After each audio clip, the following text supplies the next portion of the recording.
Hello and welcome to Macroeconomics Module 9, Lecture 5. Today we're talking about the velocity of money and the simple quantity theory of money, and I'm going to give you that famous macroeconomic equation that I teased you with at the end of last lecture.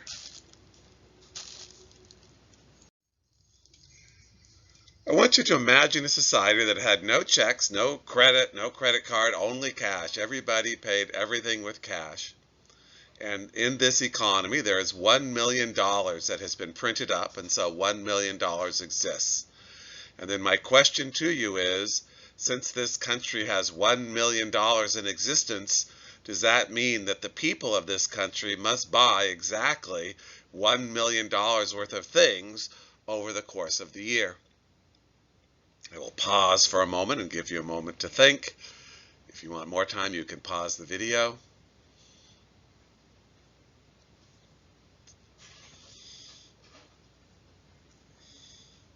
All right. The answer is no, it does not mean that they will have to buy $1 million worth of stuff during the year. And the reason is because there's no rule that says a dollar must be spent one time.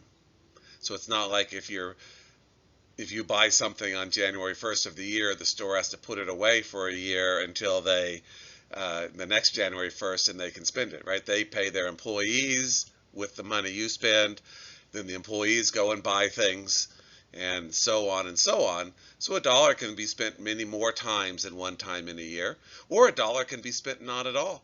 It may be emergency cash stash money sitting in the cookie jar, and a whole year goes by and there's no emergency, so the dollar never gets spent.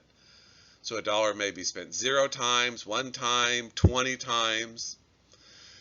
How many times that the average dollar is spent purchasing final goods and services in the economy is called the velocity of money.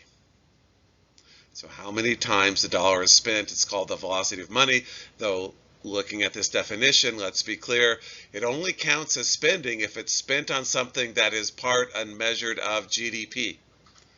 So spending on intermediate goods does not count. If you go and buy something from Albertsons, you buy celery, that counts. But when Albertsons uses that money to pay their employees, that doesn't count because that's an intermediate good. But when the employees buy macaroni and cheese, that does count. Or spending on used goods doesn't count. Any of those things that we said are not counted in GDP. Spending on those things doesn't count towards velocity. So now let's go back to that problem and say, suppose there is $1 million that exists, and I tell you that each dollar is spent 4 times during the year. Now do we know that people bought $4 million worth of stuff, at least $4 million worth of stuff counted in GDP? And the answer is yes. Now we know that. If you take the amount of money there is and how often or frequently it is spent, you are going to get the amount of stuff that people bought. It's just a mathematical truism. I mean, you buy things with money, so however much money they spent is how much they bought, and how much they spent is how much money there is times how quickly they spent it, or in other words, the money supply times the velocity of money. So yes is the answer, and I'm going to write that now as an equation. So GDP is the dollar value of what people buy of U.S. goods. So you take M is the money supply, times the velocity of money. That gives you the dollar value of what people bought of U.S. goods, which has to be the dollar value of U.S. goods, which is America's GDP. So M times V equals GDP. And you say, is that it? Is that the equation? Not quite. Halfway there. Now, it's also true that if you take the amount of stuff that was made, which is also GDP, the amount of American goods that is made, and that's going to be, you calculate that the way we calculated it back in an earlier module. You take the price of apples times the quantity of apples plus the price of bananas times the quantity of bananas, and so on and so on.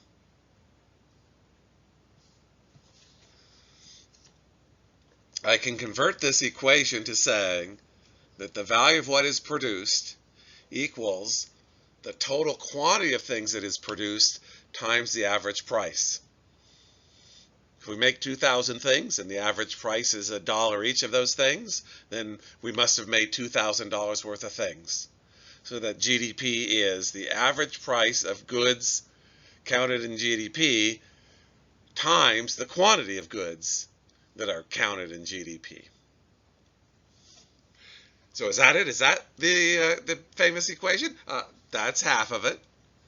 What are we going to do now? We're going to put them together. We said M times V equals GDP and P times Q equals GDP. And if that is both true, then it must also be true that M times V equals P times Q.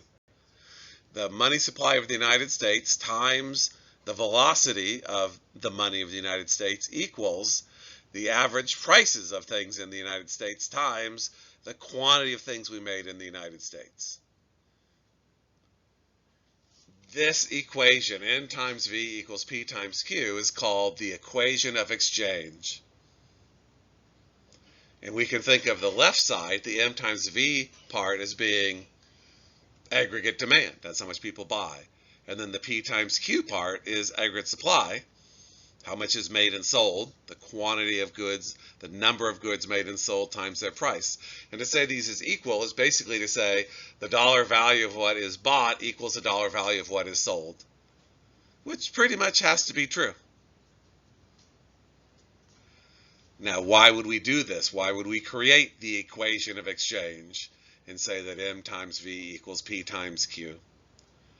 And the answer is what we are trying to get to is an understanding of how changes in the money supply will affect the macroeconomy. And what do we mean by affect the macroeconomy? Well, affect the variables that we care most about. What are those variables? Quantity of goods produced, price of goods, unemployment rate, wages. Same four we've used before. Well, now you see that we have the quantity and the price right in this equation. We have the money supply on the other side. So that we have an equation that is directly relating how much money we have created to the amount of goods that we're making and the price of those goods. So this looks promising. But we're not there yet. Because if we were to say, so if we increase the money supply, if we increase M, what does that do to P and Q? The answer is we don't know. There is literally at this point an infinite number of things that could happen in response to the money supply going up. If we doubled the money supply, what could happen to keep these two sides in balance? Well, V could fall in half, or P could double, or Q could double, or Q could go up 4 times as much and P fall in half.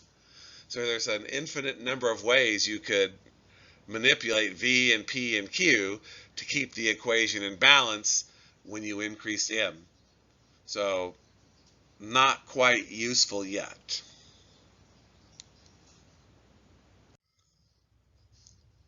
So what do we do? What do we need to do to make it useful? We need to put more structure on the model. Now there's various things we could do, but let's do the simplest thing we can do. And the simplest thing we can do is assume that V and Q are fixed. So what are we assuming when we're assuming that V and Q are fixed? The Q part's the easiest. What we're assuming then is that we're saying, I don't see a reason that us printing up more money would cause us to have more cars and apples. So I'm going to think that the amount of cars and apples that we're making stays the same as the Fed moves M up or down. Now the velocity part, to assume that V is fixed, is to assume that we spend any new money created by the Fed at the same pace as older money that already existed. And this could happen. It doesn't have to happen. Imagine that the Fed printed up a bunch of money and then flew over the city at night in helicopters and dropped it out on our lawn. So we went out in the morning and, hey, fresh money, and pick it up and put it in our wallet. Now we might react in various ways. One way we might react is to say, wow, sort of gift money, I'm going to run out and spend this. Sort of a Las Vegas reaction. Some people go to Las Vegas and they win money, and then they come home and they think of it like, oh, free money, I can buy something. So they spend their Las Vegas money faster than their work money, right? So that might happen here. Now another reaction could be people would say, this is unusual. I don't think this is going to happen again. This is not a replenishable source of money. I'm going to hold on to this for an emergency. So they take the new money and they pick it up off the lawn and they put it in their cookie jar, and then they don't spend it at all. They wait for an emergency. Then that would be velocity zero money. So in the first case, where you run out and have a party, the velocity is faster for the new money than the old money. And for the second case, where you don't spend it at all, the new velocity is lower than the original money. We're saying that's not happening. We're saying you pick this money up off of the lawn, you put it in your wallet, and you spend the new money at the same rate as you spend the money that was already in the wallet. So if the velocity was 4, and if the velocity is 4, realize that means that when you get $1, it takes about 3 months before it gets spent. Because if $1 is spent every 3 months, it's spent 4 times over 12 months, over a year. And so we're saying I'm going to put this new money in my wallet, and maybe I'm going to take the new money and in the same proportion as the old money, put it in my wallet and in my cookie jar, and I'm going to, if the money I already have, I hold on to about 3 months before spending on average, then this money I'm going to hold on. I'm not going to draw any distinction in how I treat the new money and the old money, and then V will be fixed. And if $1 sitting around 3 months without getting spent seems long to you, realize a couple things. First, you are going to have money in the cookie jar that doesn't get spent at all and has velocity 0. So that lowers the average. And then the money that is spent is going to have higher velocity than 4, and overall the velocity of money would be 4. Also, remember, it doesn't count as spending when it's spent on intermediate goods or used goods or those things that aren't in GDP. So it's a simplification to say it sits in your wallet for 3 months. It may only sit in your wallet for 1 month, but then when you buy something at Albertsons, they use it to pay their employee, and it sits in his wallet for a month, and their paying of his employee doesn't count. And then he buys a used car, and that doesn't count. All right, so simple quantity theory of money says that if V and Q are fixed, then changes in the money supply will cause equal percentage changes in prices. And why do I think that? Partly it's just a matter of math. Here we have set up a small sample economy. And looking at the first line, we're saying that $100 has been printed up in this economy. People spend each of these dollars on average 4 times, so they buy $400 worth of stuff during the year. And the way that the $400 worth of stuff they buy is provided is 200 things are made, and the average price of those things in the store is $2 each. Obviously, some would be more, but others would be less. So that over the course of the year, $400 worth of stuff is bought, and $400 worth of stuff is made and sold. Now let's double the money supply. So we're going from line 1 to line 2. We're going from that $100 money supply to $200 money supply. By assumption, right, V is fixed, V stays at 4, Q stays at 200. So we ask ourselves what P has to be. What does P have to go to keep the two sides in balance, to make the dollar value of what is sold equal the dollar value of what is bought? Well, now, with $200 being spent 4 times in the year, people are buying $800 worth of things. There are 200 things that they are buying. The average price of those 200 things, so that those 200 things will cost $800, has to be $4. So the number to put in there in the equation of exchange that keeps things in balance has to be 4, because 200 times 4 equals 4 times 200. So now look what's happened. We've doubled the money supply. The money supply has gone up 100%. You see that line that says MS up 100%. That means money supply has gone up 100%. And then prices went from 2 to 4. How much of an increase is that? 100%. We increased the money supply 100% and prices went up 100%. Remember what the simple quantity theory says. If V and Q are fixed, then changes in the money supply cause equal percentage changes in prices. Let's increase the money supply from $300 to $400. Wrong, from $200 to $300. That's an increase of 50% from 200 to 300. The price, so the new price that has to go into the equation of exchange to make it fit, 300 times 4 equals what times 200? The answer is 6. Price has to go from 4 to 6. And thus, the money supply went up 50%, prices went up 50%. Does it work going down? Sure, it works going down. Let me show you. Let's lower the money supply from 300 to 250.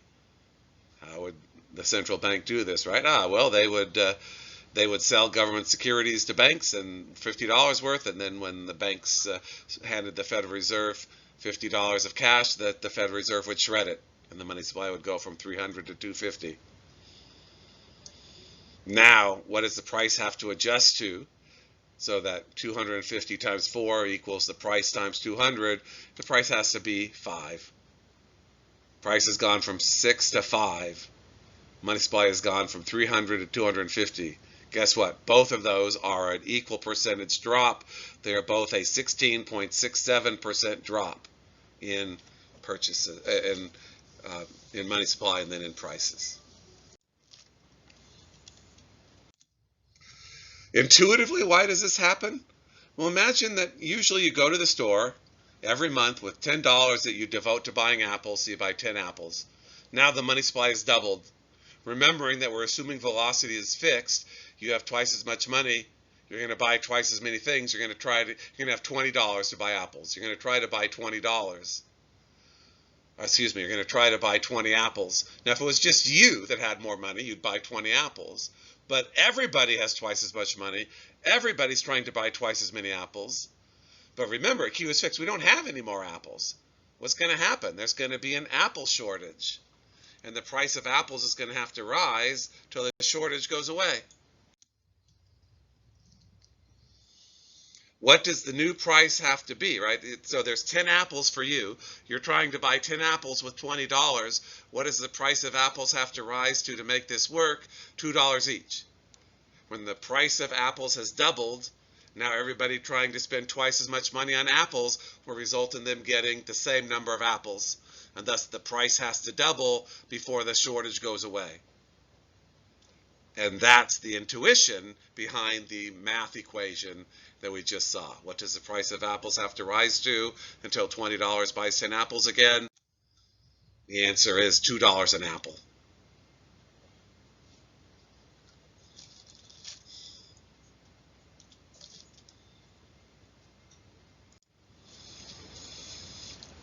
Now, this simple quantity theory is going to be too simple for some of the things we want to understand, but for others, it's good enough.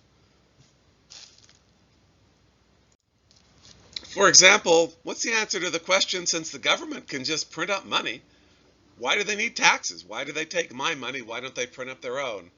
And the answer is, if they printed up a lot of money, which they'd have to print up a lot of money to pay for everything they buy, they didn't have taxes, they'd be increasing the money supply by a huge amount every year, which would be causing huge inflation every year. All right, we're going to stop here, and we're going to continue on with these ideas in our next lecture. Until then, take care.